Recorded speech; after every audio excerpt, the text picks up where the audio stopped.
With a plethora of deserted islands, chilled Caribbean vibes on one side and monster Pacific swells on the other, Panama sits poised to deliver the very best of beach life. Whether you're looking to snorkel over rainbow reefs, ride wicked waves or simply loll on golden sands, there's something here for every type of beach bum. Here's our pick of the best beaches in Panama. Wizard Beach. Although it's just a 10-minute boat ride from the town of Bocas del Toro, Isla Bastimentos, near the country's northwestern border with Costa Rica, is like a different world. Some travelers say this is their favorite island in their favorite part of Panama. There's a few beaches to choose from here, but the best could well be the appropriately spellbinding Wizard Beach, awash in powdery yellow sand and backed by thick vine-strewn jungle. It's connected to Old Bank, the island's main settlement, via a wilderness path, which normally takes 20 minutes or so but can be virtually impassable after heavy rains.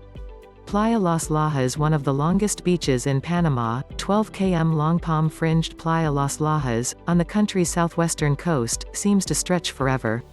The beach gathers serious crowds at weekends, but during the week it often lies empty, so you can savor the glorious expanse all by yourself. Though not the most popular surf beach in the country, there's a good beach bottom break here, with rights and lefts when the waves are up. Playa Blanca. A decade ago, Farallon was a fishing village with the ruins of the Panamanian military base that was destroyed during the U.S. invasion to oust the then military leader of Panama, Manuel Noriega.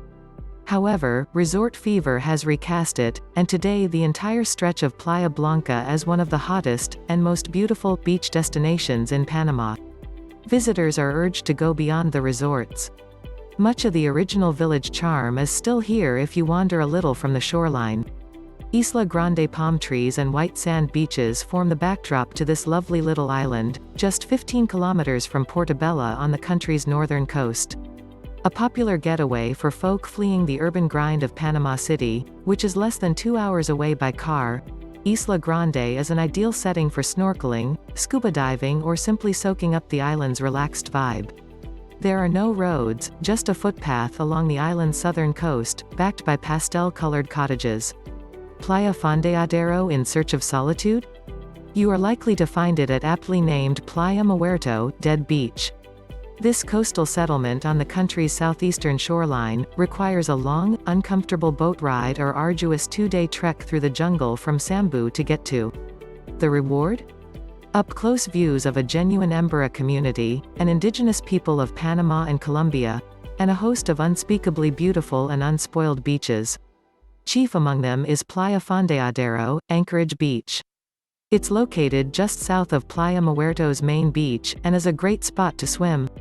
Playa Larga. Isla Contadora, Counting House Island, floating in the Gulf of Panama and connected to the capital by ferry, was once the accounting center for pearls before they were shipped to Spain. In more recent times, multimillionaires have made the island their refuge.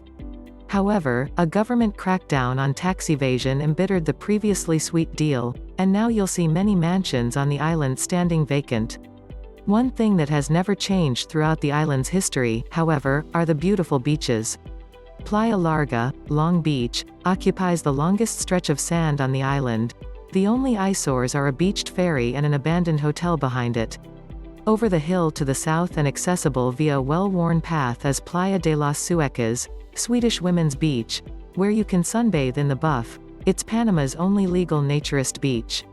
Playa El Palmar. Starting at the town of Chame and continuing along the Pacific coast for the next 40 kilometers or so are dozens of beautiful beaches that are popular weekend retreats for Panama City residents.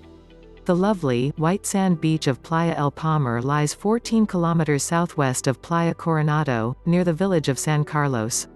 Although much less developed than Coronado, El Palmar is popular with weekending families from the capital, but the atmosphere remains low-key. Playa Venao. A long, protected beach, Playa Venao, officially Venado but pronounced and spelled as Venao, recently transformed from a wild beach on the southern edge of the peninsula de Azuero to a go-to destination. Surfers lay the first claim to its waters. Waves are consistent and break in both directions. Depressingly, this gorgeous stretch of blackish volcanic sand looks like a construction site as building continues apace. Venao will hopefully look lovely again when the construction is finished.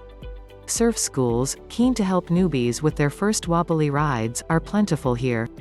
Good options include Extreme Surf Shop and Surf Dojo. Refugio de Vida Silvestre Isla Iguana. This 53-hectare reserve is centered on a deserted island in the Gulf of Panama ringed by corals. The water is shallow enough for snorkeling and, as elsewhere in the Pacific, the reef fish here are enormous. Humpback whales also inhabit the waters around Isla Iguana from June to October.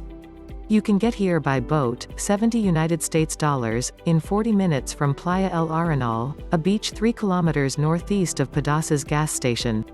Stick to the beaten paths on the island as unexploded ordnance is occasionally discovered here. The U.S. Navy used the island for target practice during World War II.